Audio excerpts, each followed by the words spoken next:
وبرکاتہ۔ آج میں گفتگو کروں گا اللہ تعالیٰ نے کائنات کو بنایا ہے، اللہ تعالیٰ حقیقی معنوں میں مالک ہے اس کائنات کا، مگر جو سب سے بہترین تخلیق اللہ تعالیٰ کی ہے نا وہ انسان ہے۔ اللہ تعالیٰ اس کو احسن تقویم بہترین انداز میں ہم نے انسان کو پیدا کیا، یہی اللہ تعالیٰ فرماتا ہے۔ اور اللہ تعالیٰ فرماتا ہے کہ جب یہی انسان جو ہم نے راستے بتائے ہیں اگر ان سے روگردانی کرے گا اور خود کی پرستش کرے گا، خواہش نفس کا شکار ہو جائے گا، تو یقیناً ہم ذلت سے ہم کنار کرتے ہوئے خسارے میں لے جائیں گے۔ اور ہم یہی لوگ روندہ درگاہ ہیں، یہی گنگے ہیں، بہرے ہیں، اندھے ہیں، اور انہیں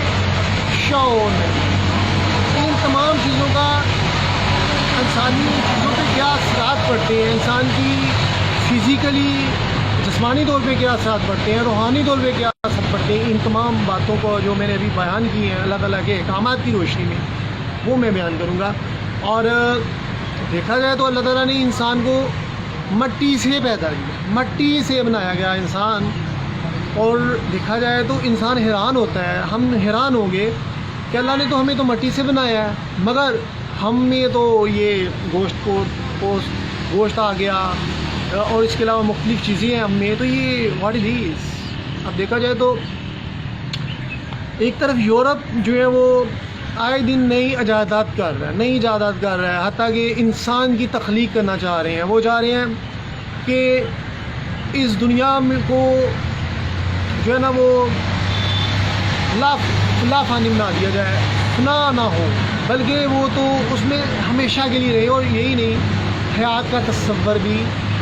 ان کا قائم دائم ہے۔ حتیٰ کہ اس قدر انہوں نے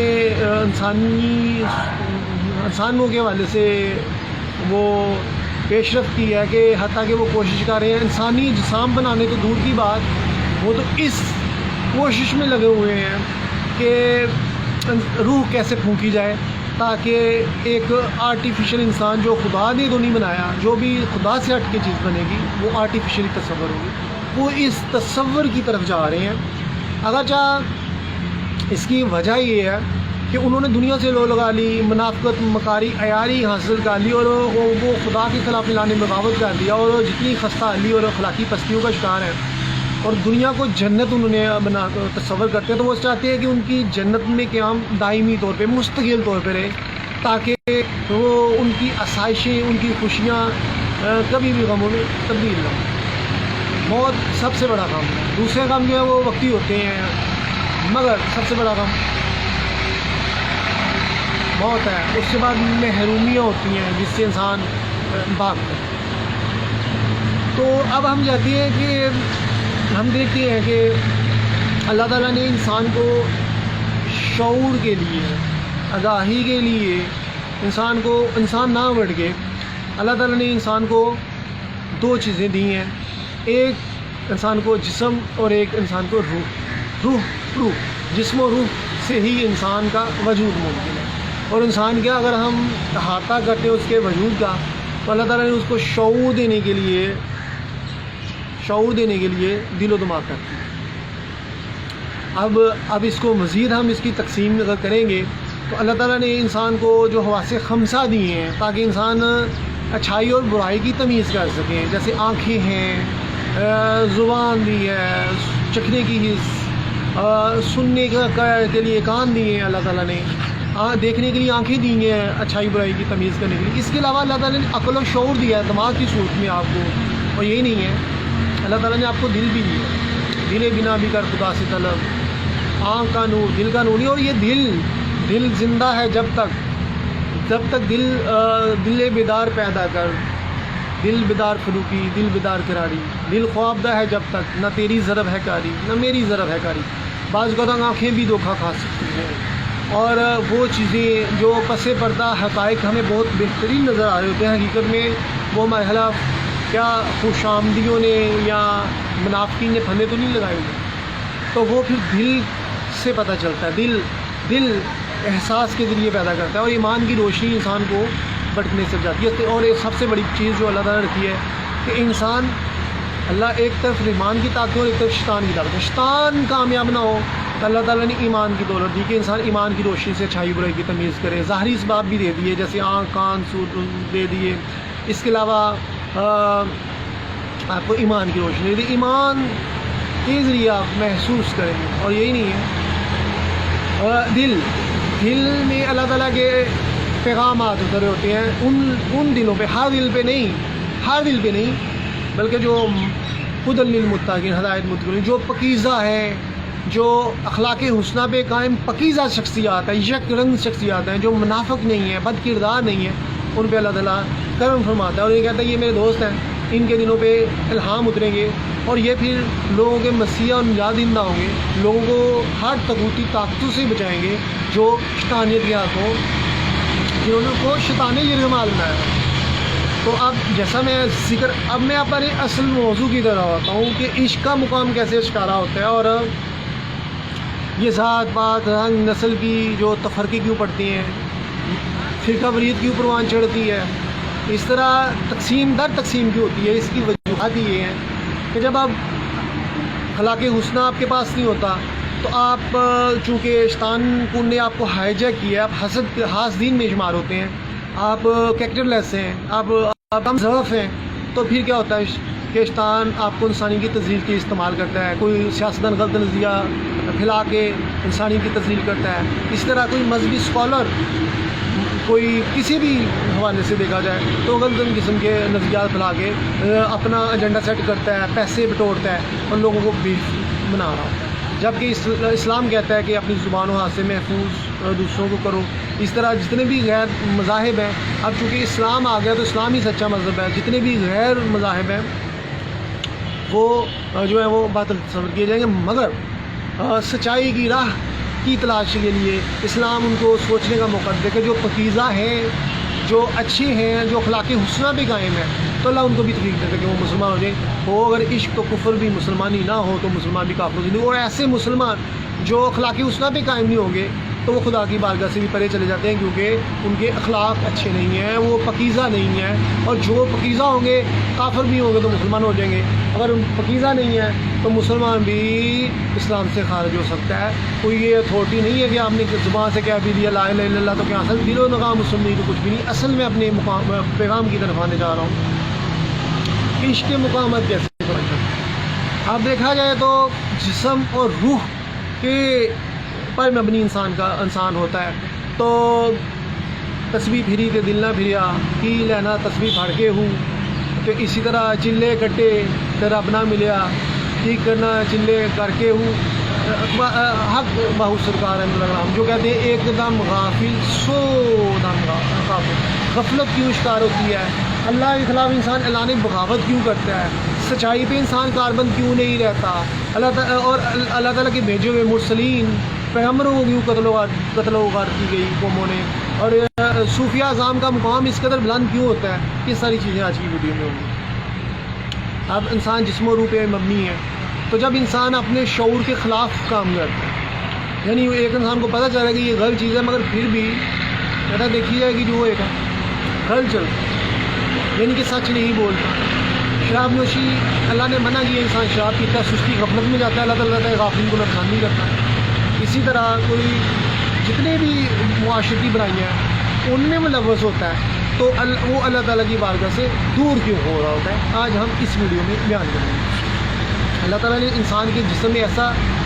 ایک اسٹرکچر رکھ دیا ہے, ایک ایسا نظام سیٹ کیا ہے کہ جو انسان اخلاق حسنہ سے پرے جائے گا, جو اللہ تعالیٰ کے احکامات کے پرے جائے گا, اس کا اندرونی سسٹم ختم ہونا شروع ہو جائے گا, اس کا اندرونی سسٹم اسٹرکچر ختم ہونا شروع ہو جائے گا, اس کی بے یقینیاں بڑھ جائیں گی, وہ کم ضعف ہونا شروع ہو جائے گا. وہ انسان اس کا نام کیا ہے, اللہ تعالیٰ کی بارگاہ سے رونا دگا ہونے کی وجہ سے اس کی توفیقیں چھین لی جائیں گی, اس کا ہمتیں چھین لی جائیں گی, اس کے جذبے چھین لیے جائیں گے. ہر چیز اللہ تعالیٰ چھین لیتا ہے, کیونکہ یہ چیزیں اللہ تعالیٰ نے رکھتی ہے اپنے پاس میں. جس طرح اللہ تعالیٰ صحت و تندرستی اپنے پاس رکھی ہے, زندگی اپنے پاس رکھی ہے, مال و دولت دینے کا اختیار اپنے پاس رکھا ہے, اس طرح حق پہ پابند رہنے کا اختیار بھی اللہ تعالیٰ نے خود کے پاس رکھا ہے. تو اللہ تعالیٰ کی ذات پاک جو ہے وہ جتنے بھی بد اخلاقی پہ مبنی لوگ ہوتے ہیں اللہ تعالیٰ ان سے توفیق چھین لیتا ہے اور یوں وہ لوگ روندہ درگاہ میں ہو جاتے ہیں اور وہ خسارے میں چل جاتے ہیں۔ اب توفیقیں کیسے چھینتی ہیں اور انسان اللہ تعالیٰ کی بارگاہ سے کیوں دور ہوتا ہے؟ اس کی وجہ یہ ہے کہ آپ دیکھیں، آپ اپنے انسانی کردار کو اگر تشبیہ دیں تو آپ اپنے انسانی کردار کو تشبیہ دیں۔ اگر آپ روزمرہ زندگی میں آپ ایک موبائل لیتے ہیں، اگر موبائل کا اندرونی اسٹرکچر خراب ہو جاتا ہے، کوئی بھی ایسا پوائنٹ لوز ہو جاتا ہے یا اس میں کوئی سا بھی پانی پڑ جاتا ہے یا کوئی اوور چارج کرنے کی وجہ سے خرابیاں پیدا ہوتی ہیں یا اس طرح گر جاتا ہے تو وہ موبائل کی پرفارمنس ڈیمیج ہو جاتی ہے۔ کیوں؟ کیونکہ آپ نے جو انسٹرکشن دی گئی تھی کتاب کی صورت میں اس پہ آپ عمل پیرا نہیں ہوئے۔ اسی طرح اگر کوئی انسان اللہ تعالیٰ کے احکامات کے خلاف جاتا ہے تو اندرونی طور پہ جو توڑ پھوڑ ہوتی ہے آپ تصور بھی نہیں کر سکتے۔ اندرونی طور پہ جو انسان کے دل و دماغ میں توڑ پھوڑ ہوتی ہے آپ تصور بھی نہیں کر سکتے۔ یہی وجہ ہے کہ انسان کریکٹر لیس ہو جاتا ہے، اور اسی لیے جو ہیرو شپ کا کردار ہوتا ہے، ہیروز جو ہوتے ہیں جیسے اسلام کے بہت بڑے بڑے ہیرو جنہوں نے بے تیز بھی لڑتا ہے سپاہی، خالی ہاتھ پاکستان نہ لیا، خالی ہاتھ کفر و شرک کے مار کے سر کر لیے، اس وجہ سے ممکن تھا کہ ان کے پاس کردار تھے، کیونکہ ان کا اندرونی اسٹرکچر ختم نہیں ہوا تھا۔ اسی چیز کو اللہ تعالیٰ کہتا ہے کہ جہاد اکبر کرو، پہلے اپنے نفس کے خلاف تو جہاد کرو۔ اگر تم نے اپنے آپ پہ سیلف کنٹرول حاصل کر لیا اور تمہیں کوئی بھٹکاتا نہیں ہے، تم شیطانی نظریات، شیطانیوں کا ایجنڈا سیٹ نہیں کر رہے، بلکہ تم رحمان کے بندے بن کے شمع روشن کر رہے ہو امن کی اور اتحاد کی، اور تم ہر وہ سر جو اس کا نام کیا ہے تکبر کی وجہ سے اوپر اڑتا ہے اور وہ انسانی کی تذلیل کرتا ہے، تم اس کو رونتے ہو تو you are very good person. تو لہٰذا انسانی کی تذلیل اسلام پسند نہیں کرتا۔ تو لہٰذا جب آپ کا اندرونی اسٹرکچر ہی ختم ہو جائے گا تو آپ کی پرواز نہیں خراب ہو جائے گی۔ کفار و مشرکین، ابھی میں نے روحانی پرواز کے حوالے سے بیان کرنا ہے، ابھی تو آپ کے جسم کے اندرونی اسٹرکچر کی دوائی بتا رہا ہوں۔ سرکار دو عالم صلی اللہ علیہ وسلم کے پاس منافقین بھی آتے تھے، سرکار دو عالم صلی اللہ علیہ وسلم کے پاس مشرکین بھی آتے تھے، مگر ان کو توفیق نہیں ہوتی تھی کہ وہ نیکی کے کاموں میں کی طرف توجہ ہو، بلائی اور حق سچ کے راستے پہ چل سکیں۔ مگر ان کا یہ کہنا تھا کہ آپ سچے انسان ہیں، اللہ تعالیٰ کے نبی ہیں، آخری نبی و آخر الزمان صلی اللہ علیہ وسلم ہیں، مگر ہمارے کردار جو ہے وہ اب بگڑ چکے ہیں، ہم سچ کے حق پہ نہیں چل سکتے، بلکہ ہم نے تو جو ہم نے عادات براہ پاس گئی ہیں نا، ہم ان سے پرے جائیں گے نا تو ایسے لگتا ہے جیسے ہم مر جائیں گے، ہماری تذلیل ہوتی ہے، ہمیں عجیب سا محسوس ہوتا ہے۔ وہ ایسا محسوس کر رہے تھے، لہٰذا انہوں نے سرکار کو آفر کرانا شروع کر دی کہ آپ ہمیں نہ بدلیں اور ہمیں بلانا کہیں، بلکہ آپ تو اگر کوئی آپ کو چاہتے ہیں تو اس کے مقابلے میں آپ کو ہر طرح کا ہم تعاون کرنے کے لیے تیار ہیں۔ تو اب یہی ایک طرف ایمان والے تھے جنہوں نے جو بد کردار نہیں تھے، پکیزہ، جیسے اللہ تعالیٰ قرآن میں فرماتا ہے پکیزہ تھے، وہ اسلام اس لیے قبول کر رہے تھے کیونکہ وہ پکیزہ تھے، ان کے اخلاق اچھے تھے، ان کو شیطانیت نے ان کی سوچوں کو اور روحوں کو ہائی جیک نہیں کیا،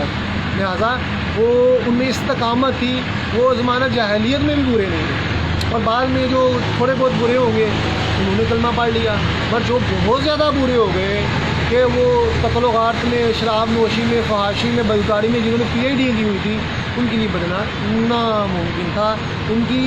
وہ اپنی تحقیر محسوس کرتے تھے، جن کاموں کی وجہ سے وہ فخر محسوس کرتے تھے تو ان کو کیسے چھوڑ سکتے۔ تو لہٰذا اب اس کی بیسک وجہ کیا ہے؟ ایک تو اندرونی اسٹرکچر، جیسے میں نے بتا دیا کہ جب آپ اپنے آپ پہ سیلف کنٹرول ختم ہو گیا اور شیطان نے آپ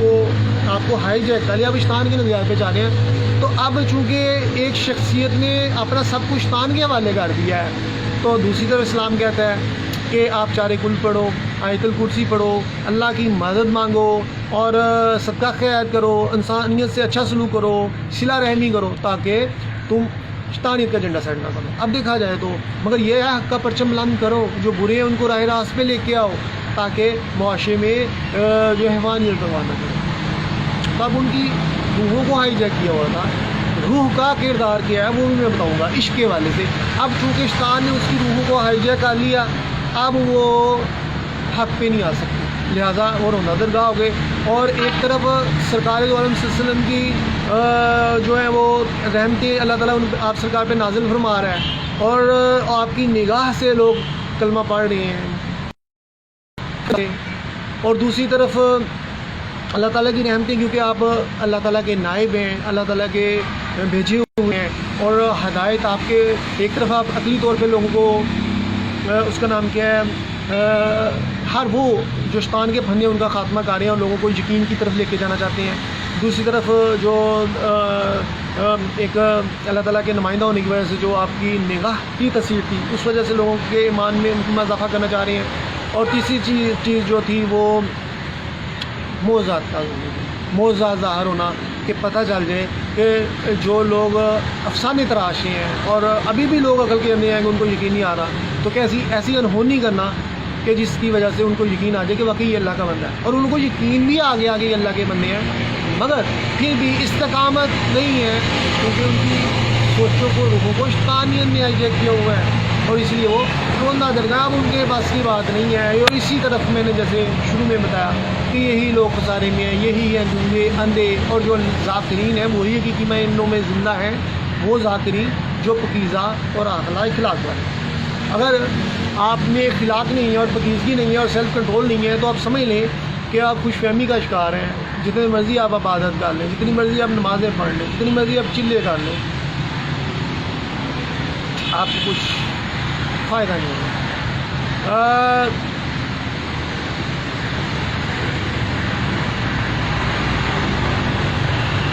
یہ ذکر نیم شبی، یہ مراقبے، یہ سرود، تیری خودی کی اگر نگہباں نہیں تو کچھ بھی نہیں ہے۔ اگر تمہارا سیلف کنٹرول ہی نہیں ہے تم جتنے مرضی چلے کشی کر لو، جیسے ہندو بڑے چلے کر رہے ہوتے ہیں مگر خدا کی بارگاہ سے دور، جیسے مسلمان بڑے چلے کرتا ہے، بڑی عبادت کرتا ہے مگر خدا کی بارگاہ سے دور، رہائے انسان بڑے عبادات ریاضات کرتا ہے خدا کی بارگاہ سے دور، متکبر انسان اپنی طرف سے وہ بڑی عبادت کر رہے ہوتے ہیں مگر تکبر کرائی کے جانے کے برابر بھی جس کے تکبر ہوگا وہ کا ہو جائے گا۔ خواہشات نفس کا شکار لوگ اپنی طرف سے بڑی عبادت کرتے ہیں مگر وہ بد کردار ہونے کی وجہ سے، بد اخلاق ہونے کی وجہ سے خدا کی بارگاہ سے دور۔ تو لہٰذا کیوں روحوں پہ شیطانیت نے قبضہ جما لیا۔ اب روح کا کردار کیا، میں اس طرف ہوں، انسان جسم اور روح پہ مبنی ہے۔ اب ظاہری طور پہ تو آپ نے اپنا تباہ کر لیا، کیوں؟ کیونکہ آپ کو پتہ ہونے کے، حق اور سچ کا پتہ ہونے کے باوجود آپ نے شیطانی صاحب کا لباتا اور شیطانیت کی طرف رغبت بتایا، یہی کیونکہ آپ کی نیچے غلط تھی، آپ بڑے چیمپئن ہیں، آپ سنبھل جائیں گے مگر سنبھلے نہیں، گرتے گرتے ہڈی پسلیاں ٹوٹ گئیں، دماغ فریکچر ہو گیا، ٹانگیں ٹوٹ گئیں، دماغ فریکچر ہو گیا، ہارٹ اٹیک آ گیا، دل گند آلودہ ہونے کی وجہ سے وہ خدا کے احکامات سے دور ہو گئے جو مرد مومن کے دل پہ اترتے ہیں، آپ تو بہت برباد ہو گئے۔ اور روح کیا کا مقام جو ہے وہ یہ ہے کہ روح انسان، میں ادھر بیٹھا ہوا ہوں تو میں ادھر بیٹھا ہوں، یہ فزیکل اپیرنس ہے، میں روح کی یہ ہے، روح کا مقام یہ ہے کہ پکیزہ اور با کردار شخصیات کی روحیں بارگاہ خدا تک رسائی حاصل کرتی ہیں، اور بعضوں کی تو روحیں اس مقام پہ پہنچ جاتی ہیں کہ عرش معلیٰ پہ لکھی ہوئی تحریریں چرا کے انسان کے دل میں ڈال دیتی ہیں۔ عرش معلیٰ پہ لوح بھی تو، قلم بھی تو، تیرا وجود الکتاب، عرش معلیٰ پہ لکھی ہوئی جہاں پہ اللہ تعالیٰ انسانی کی تقدیریں لکھتا ہے، وہ چرانا تو دور کی بات، اللہ تعالیٰ کے بندوں کا یہ مقام ہوتا ہے کہ اللہ تعالیٰ کے فیصلے تک تبدیل کر دیتا ہے۔ اللہ تعالیٰ اپنے نائب ترجمان کو اس قدر اہمیت دیتا ہے کیونکہ حقیقی معنوں میں کائنات کا حسن اور کائنات کا نظام اسی لیے گھوم رہا ہے۔ تو لہٰذا جیسے سرکار صلی اللہ علیہ وسلم کے دور میں لوگوں کی تقدیریں بدلی، جیسے صوفیہ اعظام کے دور میں لوگوں کی تقدیریں بدلی، اب ہوتا ہے کرامات اور معجزات کیسے ظہور پذیر ہوتی ہیں۔ اب میں نے بتایا کہ روح بارگاہ خدا تک پہنچتی ہے ان کی جو ہدی للمتقین ہے، جو اخلاقی حسنہ پہ کاربند ہیں، جو بد کردار ہیں اور جو منافقت کا شکار ہیں، جو رایہ کار ہیں اور جو کہتے ہیں گناہوں میں بھی لودہ رہو اور رسمی سی عبادت بھی کر لو، لوگ خدا کے نام پہ اور مذہب کے نام پہ بلیک میل کر لو، تو ان کو وہ شاخ کے سامنے اس لیے کھڑے نہیں ہوتے کیونکہ ان کی وہ بد اور اخلاقی حسنہ پہ قائم نہ ہونے کی وجہ سے ان کی روحیں پرواز نہیں کرتی۔ روحیں جب پرواز کر کے بارگاہ خدا تک نہیں پہنچیں گی تو عشق کا مقام کیسے ملے گا؟ روح آپ سوتے ہوتے ہیں روح نکال دی جاتی ہے آپ کے جسم سے. اس طرح روح جو ہوتی ہے وہ بارگاہ خدا تک جاتی ہے اور وہ پیغام عشق لے کے آتی ہے, خدا کی طرف سے راز لے کے آتی ہے. اور دیکھیں اللہ تعالیٰ روح پہ اپنے حکم صادر کرتا ہے کہ بندے مرد مومن کو جلا لاتا ہے. روح پہ چیزیں وارد ہوتی ہیں تو دل میں اترتی ہیں. یہ چیزیں اللہ تعالیٰ کی طرف سے اسی وقت ممکن ہے جب آپ کے قلب و نظر میں حق درجہ کی پاکیزگی ہوگی, آپ اخلاق حسنہ پہ قائم ہوں گے, آپ کی نیشتیں اچھی ہوں گی, اور پھر یہ ہوتا ہے. اور اللہ تعالیٰ اپنے بندوں کو اس تو سے نواز. اللہ تعالیٰ کہتا ہے تو مجھے پکار میں تجھے پکاروں گا, تو میرا چرچا کر میں تیرا چرچا کروں گا. اب یہ ظاہری دین ملا کی طرح نہیں ہے, ظاہر دین جو مذہب کے اسکالروں کی طرح نہیں ہے جو دینوں کو بدلنے والے ہیں, قوموں کو تباہ کرنے والے نہیں, ایسے نہیں ہے. اسلام حقیقی میں جو سچا مذہب ہے, میں مسلمان ہی اس کی سچائی سے ناشنا ہونے کی وجہ سے بار خدا سے دور ہے. اور اقبال بہت تڑپا کہ حق سے فرشتوں نے اقبال کی غمازی, گستاخ ہے فطرت ہی کرتا ہے ہنا بندی. فرشتوں کو سکھاتا ہے آدم کی تڑپ, آدم کو سکھاتا ہے داب خداوندی. جب ایک انسان اللہ کے رنگ میں رنگ جاتا ہے, کام لین میں ہو جاتا ہے, تو اللہ تعالیٰ کہتا ہے اس کو عزت دی جائے. اب عزت کے معیارات کیا ہے؟ اللہ تعالیٰ ایمان میں اضافہ کرتا ہے, عشق کو بلند سے بلند تر کرتا ہے. پھر یہی نہیں ہے, اللہ تعالیٰ لوگوں کے لیے اس کو ایسا وہ جدھر جاتا بہار آ جاتی ہے. مثلا لوگوں کے ایمان میں اضافہ ہوتا ہے, لوگوں کے جو مسئلے ہوتے ہیں جس کی وجہ سے وہ کوفت محسوس کرتے ہیں وہ حل ہونا شروع ہو جاتے ہیں. لوگوں کو وہ اللہ کے راز جب اس کی زبان سے جاری ہوتے ہیں, نہ چاہتے ہوئے جاری ہوتے ہیں, تو لوگ پریشان ہو جاتے ہیں. یہ باتیں تو ہم نے نہیں سنی, اور یہ ایک ایسی باتیں ہیں جو ہم کچھ کہتے ہیں ہماری سمجھ سے بالاتر ہیں. جو تھوڑے سے سمجھدار ہوتے ہیں, اہل شعور ہوتے ہیں, وہ کہتے ہیں یہ انمول باتیں ہیں. جو جاہل ہوتے ہیں وہ اس کو نعوذ باللہ مجھود دیوانہ اس شخصیات کو کہنا شروع کر دیتے ہیں. تو وہ شخصیات حقیقت میں نبی صلی اللہ علیہ وسلم کی اس حدیث کے خاص ہوتی ہیں کہ مومن کی فراست سے بچو, وہ اللہ کے نور سے دیکھ رہا ہے, وہ اللہ کے نور سے دیکھ رہا ہے. اور اسی چیز کو کرامات کا ظہور کہتی ہیں کہ وہ مرد مومن جب سارے لوگ اسباب صوفیہ سے چھین لیتے ہیں اور مرد مومن صرف اللہ کی نوکری کرتا ہے, وہ ظاہری طور پہ کسی کی نوکری نہیں کرتا, ان کے پاس کوئی عہدہ نہیں ہوتا. خواجہ معین الدین چشتی جمیلی رحمۃ اللہ کے پاس کوئی ظاہری عہدہ نہیں تھا, داتا علی جمیلی رحمۃ اللہ کے پاس کوئی خالی ظاہری عہدہ نہیں تھا. اسی طرح اللہ تعالیٰ کے جتنے بھی بندے ہوئے ہیں ان کے پاس ظاہری عہدے نہیں ہوتے, مگر پاکیزگی اور اعلیٰ اخلاق اور کردار کی وجہ سے, یک رنگی ہونے کی وجہ سے, ان کی نشتیں اچھی ہونے کی وجہ سے ان کی روحیں پرواز کاری ہوتی ہیں. جب وہ اللہ کا ذکر کرتے ہیں, وہ اللہ تعالیٰ کے لیے راہ میں آنے والی مشکلات کو برداشت کرتے ہیں. لوگ ان کو جیسے سرکار دو عالم صلی اللہ علیہ وسلم کا بائیکاٹ کیا گیا, جیسے خواجہ موسیٰ علیہ السلام کو اس کا نام کیا ہے فرعون نے نعوذ باللہ قتل کروانے کی کوشش کی, اور کیسے وہ اپنی قوم کو نجات دیندا تو قوم کو بچا کے لیا. جیسے خواجہ معین الدین چشتی نے دوسری راج چوہان نے نقصان پہنچانے کی کوشش کی, جیسے غائر راجو نے داتا علی جمیلی رحمۃ اللہ کو نقصان پہنچانے کی کوشش کی. تو پھر یہ لوگ تنہا دنیا اس لیے فتح کرتے ہیں کیونکہ ان کے پاس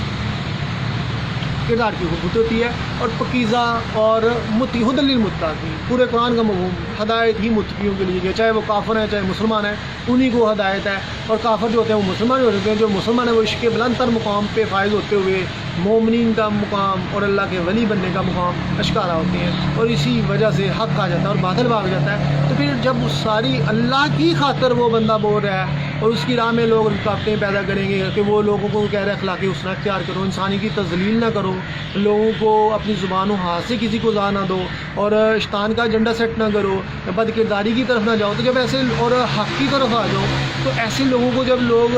اذیتیں دیتے ہیں تو پھر جب کرامات کا ظہور ہوتا ہے, پھر اللہ تعالیٰ بتاتا ہے کہ وہ سارے چاہتے ہوئے جس کو نقصان نہیں چاہتے, اور حضرت ابراہیم علیہ السلام کو آگ میں ڈالا گیا تو کیسے اللہ تعالیٰ ان کی مدد فرماتا ہے اور کیسے حق آتا ہے اور باطل بھاگ جاتا ہے. وہ لوگ یقین آ جاتا ہے کہ ہم تو دعوے دار تھے اللہ کے, پر اصل معنوں میں تو اللہ تعالیٰ اس شخصیت کے پاس ہے. ہم نے تو اپنی خواہش نفس کا شکار ہو کے اپنی روحوں کو تباہ کر لیا، اپنے دل و نظر اور قلب کے جو سچائیاں تھیں ان کو بھی مٹا دیا، اور جو اپنی بصیرت کو بھی ختم کر دیا، تو پھر ایسے عقل کے اندھوں کے پاس حکمت و دانائی ہوگی؟ حکمت و دانائی تو ان کے پاس ہوگی جو جہاد اکبر کرتے ہیں، اپنے نفس سے جہاد کرتے ہیں، ان کے پاس سیلف کنٹرول ہوتا ہے۔ صوفیہ اعظام بھٹکتے نہیں ہیں، نہ ان کی نگاہ بھٹکتی ہے، بلکہ ان کی ہر بات پتھر پہ لکھی ہوتی ہے، مگر وہ اخلاقی اصلاح سے پرے باتیں نہیں کرتے، بری باتیں نہیں کرتے۔ کوئی بھی صوفی ایسا نہیں ہے جس کی بات برائی پہ اور بد کرداری پہ، فحاشی پہ مبنی ہو یا اسلام کے احکامات کے منافی ہو۔ اگر آپ کو کسی صوفی سے ایسی چیزیں مل رہی ہیں تو سمجھ لیں یا تو وہ صوفی غلط ہے، جعلی ہے، یا آپ غلط ہیں، آپ کو اس کی بات سمجھ نہیں آ رہی، ورنہ اخلاق و کردار اور پکیزگی سے ہی جو ہے وہ سارے چشمے ہدایت کے ٹوٹتے ہیں اور ہدایتیں ملتی ہیں اور عشق کے مقامات اشکارا ہوتی ہیں اور خودی کا تصور آشکارا ہو رہا ہوتا ہے۔ تو لہٰذا انسانی جسم کی تباہیوں سے لے کے کہ آپ گنگے بہرے اندھے ہونے سے لے کے روح کی پرواز کے خاتمے تک آپ خود ہی ذمہ دار ہیں، کیونکہ آپ کو ہدایت ملتی قرآن کی صورت میں، احادیث کی صورت میں، سرکار کی صورت میں، یہاں اس کے نام کے اسلامی ہیروز کی صورت میں، صوفیہ اعظام کی صورت میں، سرکار صلی اللہ علیہ وسلم کے جو پریکٹیکلی ہر چیز کے متعلق ایک ایک ایک ایک ایک ایک پہلو کو صحیح معنوں میں ترجمانی کی کہ کیسے ایک اچھا باپ بننا ہے، کیسے اچھا شوہر بننا ہے، کیسے اچھا بیٹا بننا ہے، کیسے جہاد کا تصور کیسے پورا کرنا ہے، کیسے معاشرے بد کرداروں کو اور برے معاشرے کو ختم کرتے ہوئے ایک انسانی معاشرہ کیسے پروان چڑھنا ہے، ایک ایک چیز کے بعد کیسے ظلم و زیادتیاں ختم کرنی ہے، کیسے حق و سچ کا پلیٹ فارم قائم کرنا ہے، کیسے معاشرے میں خدائی کا راج قائم کرنا ہے، کیسے ترجمان خدا کا بننا ہے، یہ ساری چیزیں بتا دی گئی ہیں، مگر اس کے کیسے اچھا تاجر بننا ہے، کیسے منصف ہوتے ہوئے اللہ تعالیٰ کی خاطر اچھے فیصلے کرنے ہیں، یہ ساری چیزیں نہیں ہیں۔ مگر جب آپ کی روحوں پہ شیطان قابض ہو جاتے ہیں پھر کہتے ہیں ہمیں سچائی اچھی لگتی ہی ہے مگر ہم عمل پیرا نہیں ہوتے، کیونکہ آپ کی روح اس قدر اور آپ کے دل اس قدر حجابات کا شکار ہے اور اس قدر فطور ہے کہ آپ کی سوچ اگر تک یہ دیکھتی ہے کہ یہ چیز صحیح ہے، مگر آپ عمل پیرا اس لیے نہیں ہوتے کہ آپ نے جو حق کی توفیق ملی تھی، جو ایمان کی روشنی تھی، وہ سب ختم کر لی ہے۔ اب آپ کے لیے تباہی ہی تباہی ہے، اب آپ کے لیے صحیح معنوں میں صحیح راستے کی طرف جانا ناممکنات میں سے ہے۔ ایسے میں آپ 24 گھنٹے مولویوں کو سنتے رہے کوئی فرق نہیں پڑے گا، یا مذہبی اسکالر کو سنتے رہے کوئی فرق نہیں پڑے گا، آپ 24 گھنٹے جتنی مرضی بات کر لیں کوئی فرق نہیں پڑے گا، کیونکہ آپ کا جو نیتیں ٹھیک نہیں ہیں۔ آپ نے اپنے باطل دوئی پسند ہے، حق لا شریک ہے، شرکت میاں نہ حق و باطل نہ کر قبول۔ یہ نہیں ہے کہ آپ شیطان کے پیچھے چلیں اور آپ کہیں کہ رحمان آپ کو نواز دیں، ایسا نہیں ہے۔ ہر وہ شخص اللہ کی خاطر برائیوں کو چھوڑتا ہے، پاکیزگی اختیار کرتا ہے، تقوی اختیار کرتا ہے، سیلف کنٹرول ہوتے ہیں اور اللہ تعالیٰ کے لیے خلوق خدا پہ رحم کرتا ہے، تو ایسے شخص ایسے شخاصی کامیاب ہو کامران رہتے ہیں، کیونکہ انہوں نے اپنے ذاتی ایجنڈوں پہ عمل پیرا نہیں ہوئے، خواہش نفس کا شکار نہیں۔ اور جتنے بھی لوگ خواہش نفس کا شکار ہیں، جو اپنے غلط ملت کے نظریات کو پھیلانا چاہتے ہیں، کسی کے غلط قسم کے نظریات کو پھیلانا چاہتے ہیں، اس کے تحت انسانی کی تبدیلی کرنا چاہتے ہیں، ایسے لوگوں کو اللہ تعالیٰ تباہ و برباد کرتا ہے، بیماریوں کی صورت میں، مختلف وباؤں کی صورت میں، ذہنی اور جسمانی جیسے میں نے بتایا سستیوں، کاہلیوں اور تباہیوں کی طرف، جیسے کہ انسان کو عشق مقام تک نہیں پہنچ سکتا اور دن بہ دن وہ قبر میں جا رہا ہوتا ہے، کیونکہ اور صوفیہ اعظام اس لیے وزن میں بہت ہلکے ہوتی ہیں، ان کے دل و دماغ میں تازگی ہوتی ہے، کیونکہ انہوں نے وہ تباہیاں نہیں خریدی جو خدا کی مخالفت میں ایک انسان کو ملتی ہیں، اس لیے وہ اتنے تر و تازہ ہوتے ہیں، اتنے اس کا نام کیا ہے فریش ہوتی ہیں کہ وقت کے ساتھ ساتھ وقت کے اثرات، زمانے کے اثرات بھی ان پہ اثر نہیں کرتے۔ مہر و منجم کا محاسبہ کلندر، ایام کا مرکب نہیں راکب ہے کلندر مرکب، وہ تو اپنے زمانے کو معاشرے کے مطابق چلنے کی بجائے، زمانے کے مطابق چلنے کی بجائے، صوفیہ اعظام کا یہ مقام ہوتا ہے کہ وہ زمانے کو اپنے مطابق چلاتے ہیں، کیونکہ وہ روحانیت کے شہنشاہ ہوتے ہیں، وہ ان کی روحیں پرواز کی ہوتی ہیں، وہ روحانی مقامات ان کے بہت ہوتے ہیں، اور جو بد کردار 2 نمبر لوگ ہوتے ہیں وہ کہتے ہیں ہم پہ یہ جادو کرتے ہیں۔ جبکہ دیکھا جائے اسلام کی تاریخ کا مطالعہ کر کے دیکھا جائے تو موسیٰ علیہ السلام کے مقابلے میں فرعون آ گیا، حضرت خواجہ معین پرتھوی راج چوہان نے جادوگروں کو لے آئے، اس طرح جادوگر، بد کردار لوگ، شیطانی کفتے ایک پاس طرف ہیں اور روحانی طاقتیں، پاکیزہ شخصیات ایک طرف ہیں، تو اپنے مقاصد اللہ تعالیٰ کے نظریات کے مطابق ہی کائنات کا نظام چلا رہے ہوتے ہیں۔ اب دیکھیں ہم مستی کفیت کی طلب، جب عشق ہوتا ہے تو جذب و مستی ملتی ہے، اب دیکھا جائے منصور الحاج رحمۃ اللہ علیہ کو اس کا نام کیا ہے پھانسی چڑھا دیا گیا، اعضاء کاٹ دیے گئے، اس کا نام کیا ہے آگ لگا دی گئی، ان کے جو جسد خاکی کو دریا دجلہ میں بہا دیا گیا۔ منصور الحاج نے کے متعلق یہ آتا تھا، صوفیہ اعظام میں شمار ہوتا ہے، علی حجویری رحمۃ اللہ علیہ، حضرت علی بن عثمان حجویری رحمۃ اللہ علیہ، حضرت عطا گنج بخش رحمۃ اللہ علیہ، کشف المحجوب میں منصور الحاج رحمۃ اللہ کو صوفی مانتے تھے، اللہ کا ولی دوست مانتے تھے۔ اب اس دور میں جنید بغدادی رحمۃ اللہ علیہ بھی ہیں، ابو بکر شبلی رحمۃ اللہ علیہ بھی ہیں، اس کے علاوہ عمر بن ناس بھی ہیں، اور ایک تھے، سوری میں غلط نام لے رہا ہوں، ایک اور بزرگ تھے جن سے انہوں نے، اس کے علاوہ سہیل بن عبداللہ تستری بھی ہیں، اس طرح ایک بزرگ تھے، ان کا نام نہیں مجھے آ رہا، معذرت کے ساتھ، بہت سارے بزرگوں سے برکات حاصل کی۔ مگر منصور الحاج کا یہ تھا کہ سخت دھوپ میں بھی پتھر پہ بیٹھ کے عبادت کرتے تھے، جفا کشی اختیار کرتے تھے، اور حق اس قدر ان میں رچ بس گیا تھا کہ وہ کہتے تھے میں حق ہوں، میں حق پر ہوں۔ اب اللہ تعالیٰ کی آیت کا یہ کرنا حدیث قدسی ہے کہ بندہ ایک وقت آتا ہے کہ میں اس کا پاؤں مان جاتا ہوں، ہاتھ مان جاتا ہوں، آنکھیں مان جاتا ہوں، زبان مان جاتا ہوں، جسے وہ بولتا ہے۔ یہ اس وقت جب آپ اللہ کے رنگ میں رنگ جاتے ہیں اور آپ پاکیزگی اور اخلاق و کردار کے اعلیٰ مقام پہ فائز ہو جاتے ہیں، ذرا بر بھی شیطانیت آپ میں نہ رہے، اور کفر بڑی باتوں اور بری چیزوں کی طرف رغبت نہ اختیار کریں، پھر اللہ تعالیٰ آپ کو ولایت کا منصب دیتا ہے اور آپ کہتے ہیں کہ یہ میرا بندہ ہے، لہٰذا میں اس کو عزت دوں گا، اس کو میں نوازوں گا اور لوگوں کو بتاؤں گا کہ میں اس کے ساتھ ہوں۔ جعلی دعوے دار تو بہت ہوتے ہیں معاشرے میں، مگر حق کا بندہ ایک ہی اللہ تعالیٰ پیدا کرتا ہے، اور ہر علاقے میں اللہ تعالیٰ صوفیہ اعظام کو پیدا کیا، جیسے مختلف دنیا کے احوال دیکھیں تو وہاں پہ ہوتے ہیں، ایسے جعلی دعوے دار مولوی بھی ہوتے ہیں، پنڈت بھی ہوتے ہیں، دوسرے تیسرے بھی ہوتے ہیں، اور سارے اپنے بھی دکانداری چلا رہے ہیں، مگر مرد حق کی باتوں میں اس لیے تصویر ہوتی ہے کہ ان کی روحیں بازا خدا میں موجود ہوتی ہیں، وہ اس کا نام کیا، ان کے قلب میں اطمینان، یقین اور تسکین ہوتی ہے، وہ امیش بھی ہوتے ہیں، وہ حق و یقین کی دولت سے مالا مال ہوتے ہیں، کیونکہ انہیں خدا کی ذات کا مشاہدہ کرتے ہیں اپنی باطن میں۔ تو اب انہوں نے کہنا شروع کر دیا کہ میں حق، یہ بات چلو ہر کوئی کہہ سکتا ہے میں حق پہ ہوں، رائے راست پہ ہوں، سچائی پہ ہوں، یہ کوئی بڑی بات ہے، پر بعض جیسے مصنفین تاریخ کو لکھتے ہیں تو انہوں نے یہ کہنا شروع کر دیا کہ میں خدا ہوں، اور لوگوں سے یہ قرار کہنا شروع کر دیا کہ مجھے خدا مانا جائے۔ ایسے خطوط بھی پکڑے گئے، اور جبکہ صوفیہ کے درمیان جو ہوئی تھی کہ منصور الحاج رحمۃ اللہ نے تصوف کی روحانیت کے حوالے سے کچھ چیزیں راز چوری کر لی، اور ان کے پیر و مرشد دعائیں دی کہ تمہارے ساتھ یہ ہو جیسے میں نے بیان کیا، اور ویسے ہی ہوا، بد دعا بھی لگ گئی۔ ایک تو منصور الحاج کا یہ مقام ہے کہ وہ کوئی بھی حاجت روا آتا اور وہ ہاتھ فضا میں بلند کرتے، اسی وقت حاجتیں دور ہو جاتی۔ کوئی پیسوں کا مطالبہ کرتا، پیسے مل جاتے، کھانے کا مطالبہ کرتا، کھانے مل جاتے، قیدیوں کو کا ہوتا مسئلہ تو قیدیوں کو رہائی دلا دیتے، وہ قید خانے ہی ٹوٹ جاتے، دوبارہ ٹوٹ جاتی۔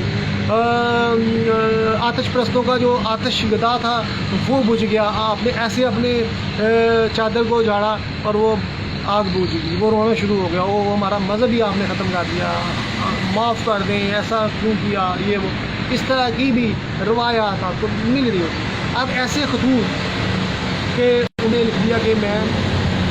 خدا ہوں، اور یہ اب دیکھا جائے تو جام عشق بھر بھر کے اللہ کی ذات پلا رہی ہے، تو کیا ہوتا ہے اللہ تعالیٰ کا انسان نائب ہو سکتا ہے، ترجمان ہو سکتا ہے، خدا کا کوئی دعویٰ نہیں کر سکتا، کیونکہ ہر انسان جو بھی پیدا ہوئے ان کو موت آنی ہے، انہوں نے مرنا ہے، ہر انسان نے مرنا ہے، اس کو موت آنی ہے، پر انہوں نے خدا کا دعویٰ کر دیا۔ اب اللہ تعالیٰ کی صفت نہیں، وہ تو حی و قیوم ہے، وہ کسی کا محتاج نہیں ہے۔ اگر اللہ نے محتاجیاں ختم کی، کرامات کا ظہور ہونا شروع ہو گیا، منصور الحاج ہر ایک کی مدد کرنی شروع کر رہے ہیں، اور لوگ دیکھتے ہیں کہ یہ بندہ تو جو ہم اس سے مانگتے ہیں وہ پورا ہو رہا ہے، تو یہ اور لوگوں یہ خطوط پکڑے گئے اور پھانسی ہوئی، اور علماء نے کہا کہ یہ چیزیں ہونے جا رہی ہیں، تو واردیس اب جیسے میں نے یہاں پہ حدیث قدسی کا مفہوم بیان کیا کہ میں اس کو آنکھ مان جاتا ہوں، کان مان جاتا ہوں، ہاتھ مان جاتا ہوں، اتنا قربت اختیار کرنے کے باوجود اس کا مطلب ہے وحدت الوجود اور وحدت الشہود کا نظریہ کیا ہے کہ کائنات مظہر ہے اللہ تعالیٰ کی، یعنی انسان اللہ کی تخلیق ہے، درخت چرند اللہ کی تخلیق ہے، اور بعض کہتے ہیں کہ اللہ انسان میں حلول کر جائے، اللہ انسان میں حلول کر دیتا ہے۔ اب صوفیہ اذان کے دو گروہ بڑے بڑے جیہ صوفیہ، ایک وحدت الوجود کو مانتے ہیں اور ایک وحدت الشہود کو مانتے ہیں۔ اب دیکھا جائے تو اب یہ حدیث قدسی کا بھی بن رہا ہے کہ آنکھ بن جائے تو کانے میں، اس کا مطلب حلول ہو گیا،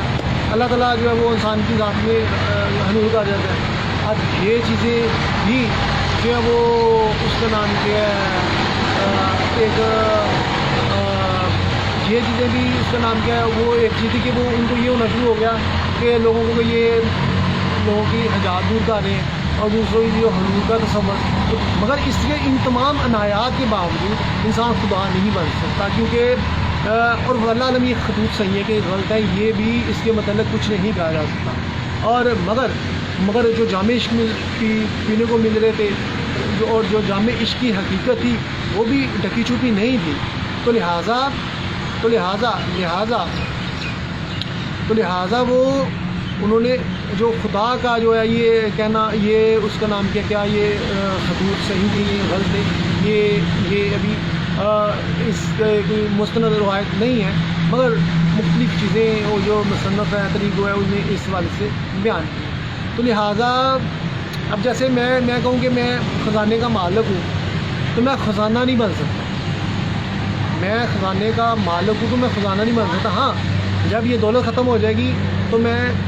مفلس تصور کیا، میں خزانہ نہیں بن سکتا۔ اسی طرح خدا جو ہے وہ اللہ تعالیٰ کی ذات پاک ہے نا، تو وہ تو کسی کی محتاج نہیں ہے، مگر اگر کوئی اللہ تعالیٰ خود کو اللہ تعالیٰ ظاہر کرنا شروع کرے تو اللہ تعالیٰ کی جو صفات ہیں وہ فلفل نہیں ہوتی۔ جیسے سونا ایک دیکھا جائے تو ایک دھات ہے، اگر کسی پہ سونے کا رنگ چڑھ جائے اور وہ کہے کہ میں ہی سونا ہوں تو یہ ایک غلط دعویٰ ہو جاتا ہے، کیونکہ وہ وقت کے ساتھ ساتھ جب اس سے رنگ اترے گا تو وہ نقص نظر آنا شروع ہو جائے گا کہ یہ تو رنگ چڑھا ہوا ہے۔ تو اسی طرح اللہ تعالیٰ نے کا رنگ جب چڑھتا ہے نا صوفیہ پہ تو وہ بڑے بڑے دعوے بعض اوقات ہو جاتے ہیں، مگر اس طرح بھی نہیں ہوتا کہ وہ دعوے جو ہیں وہ اس کی بیس پہ لوگ ان کو سزا دینا شروع کر دیں۔ جیسے ایک مجنون دیوانہ ہوتا ہے، اگر وہ کوئی دعویٰ کرتا ہے نا تو وہ ہوش میں نہیں ہوتا، مدہوشی کے عالم میں ہوتا ہے۔ اگر وہی دعویٰ مدہوشی کی صورت ہوش کی صورت میں کوئی کرے تو لوگ برا مناتے ہیں، اب وہ لوگ کہتے ہیں یہ تو مجنون دیوانہ ہے، اس نے ایسی بات کر دی پھر کیا ہوا، اس کا تو یہ مجنون ہے۔ تو جب اگر باہوش شخص وہ بات کرے گا تو لوگ اس کا تاثر غلط لیں گے اور وہ غلط چیزوں میں شمار ہوگا۔ یہی تھا کہ اسی چیز کی طرف علامہ اقبال کا شعر ہے کہ عشق میں جذب و مستی حلال، علم میں جذب و مستی حرام، کیونکہ وہ جذب و مستی کے جو جام ہے نا وہ خدا کی طرف سے پینے کو مل رہے ہوتے ہیں۔ تو ایسے میں صوفیہ کی نظام سے پر وہ غیر شرعی باتیں نہیں کرتے کہ وہ غلط قسم کی چیزوں کو یہ صحیح ہے یا شریعت کے خلاف باتیں کرنی شروع کرتے ہیں، ایسی بالکل چیزیں نہیں ہیں۔ مگر میں جیسے ذکر کر رہا ہوں کہ ان کا یہ کہنا کہ یہ اس کا نام کیا ہے میں خدا ہوں، تو اس حوالے سے تشریحات بیان کر رہا ہوں کہ اگر جذب و مستی کی صورت میں یا کوئی اس طرح کی چیزیں ظاہر ہو گئی ہیں تو یہ حقیقت میں غلط ہے، مگر کیونکہ جذب و مستی کی صورت میں یہ چیزیں ہوئی ہیں تو لہٰذا اس پہ سزا ہی نہیں دینی چاہیے تھی۔ تو لہٰذا روح کی پرواز کے حوالے سے یا عقل کے حوالے سے یا جسم و روح کے لیے جو مشقتیں کرتے ہیں تاکہ روح پرواز کرتے ہوئے بارگاہ خدا سے عشق کا پیغام لے کے آئے، تو یہ ساری کافشیں اس لیے ہوتی ہیں۔ مگر جب جسم ہی انسان کے نکارہ ہو جائیں گے جیسے میں نے بیان کیا تو پھر روح کی پرواز بھی رک جاتی ہے اور یوں انسان خسارے میں چڑھتا ہے۔ اوکے، آج کی ویڈیو ابھی اس سے ختم ہوئی، تھوڑا